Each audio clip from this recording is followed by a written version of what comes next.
de que dados de inflação nos Estados Unidos, PPI, hoje o CPI, estou vendo aqui, inclusive, essas falas do John Williams, né, sinalizando aí que tem muito trabalho a fazer. A inflação está difícil, essa última milha ali, de conseguir, de fato, mostrar sinais de que ela está caminhando ali para a sua meta, né?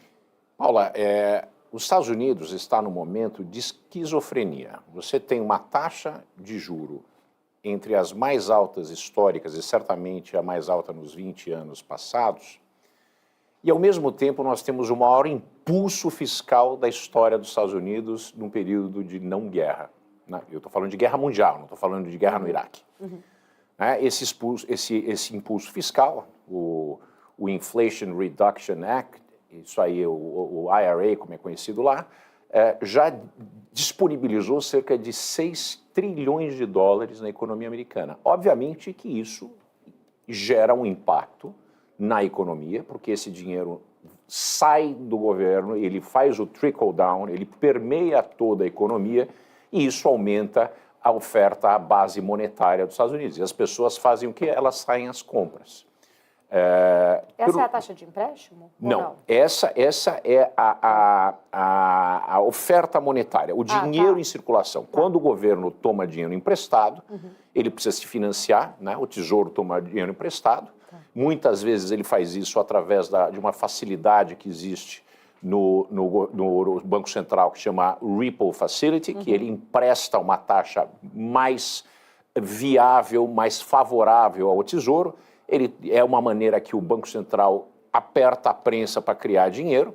Dessa maneira, ele pega esse dinheiro e coloca de volta na economia através de diversas atividades, desde construção de pontes até dinheiro para as atividades sociais dos Estados Unidos, Medicare, Medicaid, existe o welfare, que é o Bolsa Família deles, e diversas outras atividades. Mas quando você tem 6 trilhões de dólares que nos últimos anos entraram na economia, com a perspectiva de financiamento de empresas americanas, sob esse disfarce do nearshoring, do friendly shoring, de voltar a fazer nos Estados Unidos as coisas, quer dizer, isso é uma máscara que mostra que tem um lado que fala que nós estamos combatendo a China, mas pelo outro lado existe um processo muito grande, né, de protecionismo e de empréstimos para empresas americanas e para o próprio público americano, que isso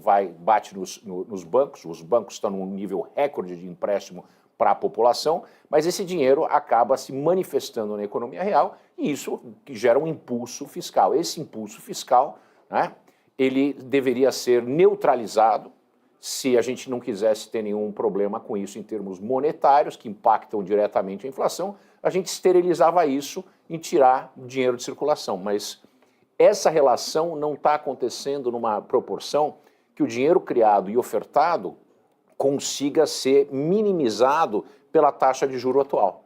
Então, as escolhas do governo, como eu venho dizendo há muito tempo, ou deixar a inflação subir e aceitar que o nível de inflação vai ser superior ao de 2%, esse é um debate muito importante que deve ser tido nos Estados Unidos, porque potencialmente o nível de inflação ótimo pode ter mudado, pode não ser 2. 2 ocorria dentro de um esquadro econômico onde o impacto da inteligência artificial e do uso em larga escala dela, junto com todos os avanços tecnológicos que aumentaram muito a produtividade, né, isso não estava computado nesse nível. Talvez o nível ótimo de inflação nos Estados Unidos, até mesmo o Jamie Dimon do JP Morgan diz, seja em torno de 3, 3,5 e que as taxas de juro ótima para esse nível de aceleração da economia não seja em torno de 2,5%, seja em torno de 3 ou talvez 4%. Quer dizer, a gente tem um espaço de queda de 1,5%, né? E esse espaço, a gente já entrou no território negativo daquilo que a gente chamava do pandemic savings, né? Que foi as economias feitas pelas famílias durante a pandemia, por não ter podido sair, era mais difícil comprar, principalmente os serviços, né? Era difícil ir no cabeleireiro, era difícil você fazer as unhas, era difícil você ir no restaurante, era difícil ir para o hotel. Então, tudo isso acumulou muitos savings, as economias, as poupanças americanas, mais o dinheiro que foi o que a gente chama em economia de helicopter money, dinheiro do helicóptero, né? Que foi distribuído para o povo, para a população americana, para que eles continuassem tendo um auxílio durante a pandemia. Aconteceu aqui também no Brasil. Esse dinheiro se acumulou em somas muito vultuosas, que depois da pandemia aceleraram o ir às compras de todo tipo de ativos e serviços. Só que esses savings, essas economias, elas já se evaporaram, elas demoraram 2 anos, os americanos usaram, e isso, né, tem um lado negativo, porque o nível de endividamento de cartão de crédito nos Estados Unidos, mesmo com taxas altas, estão muito elevados. Então, o que mostra o seguinte: como existe um mercado de trabalho que está apertado, uma luta por talento, e as pessoas têm conseguido negociar salários bastante acima da inflação, nós estamos falando de salários que estão batendo em 5% de ganho. Nos Estados Unidos, 1% de ganho real é um ganho muito grande. Tá? Então, esses salários também, e essas pessoas empregadas, e a demanda por mais empregados e a oferta de mais postos de trabalho.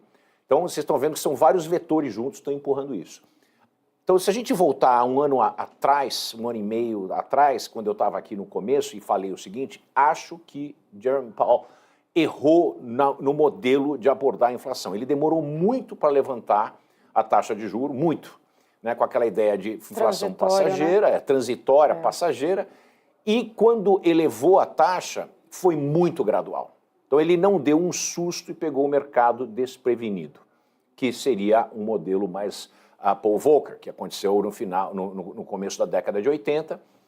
O mercado passou a fazer um cabo de guerra, acreditando sim que haveria mais inflação e que a taxa de juros não subiria mais, por 2 razões. Primeira razão, por um receio de criar uma recessão, e a segunda razão é que essa recessão poderia estourar a bolha do commercial real estate, que seria a bolha do mercado imobiliário comercial dos Estados Unidos. E isso poderia ter um problema sistêmico, porque mais de 60% das hipotecas comerciais são emitidas por pequenos bancos regionais. Então, esses bancos poderiam falhar, né, numa sequência e criar um problema para os Estados Unidos. Então, eram essas duas preocupações que a gente tinha com aumentar na vulga paulada. Não deu a paulada, foi muito gradualista, o mercado ganhou esse cabo de guerra, tanto é, né, que os treasuries estão mostrando, principalmente de 2 anos, a gente tem um aumento no yield, na curva de juros. Então, nós ganhamos, né, o mercado ganha tanto na operação de renda fixa como de renda variável.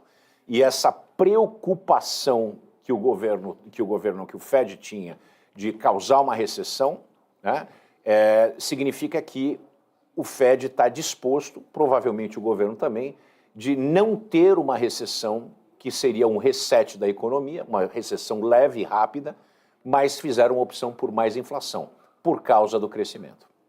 Dick, muitos pontos importantes.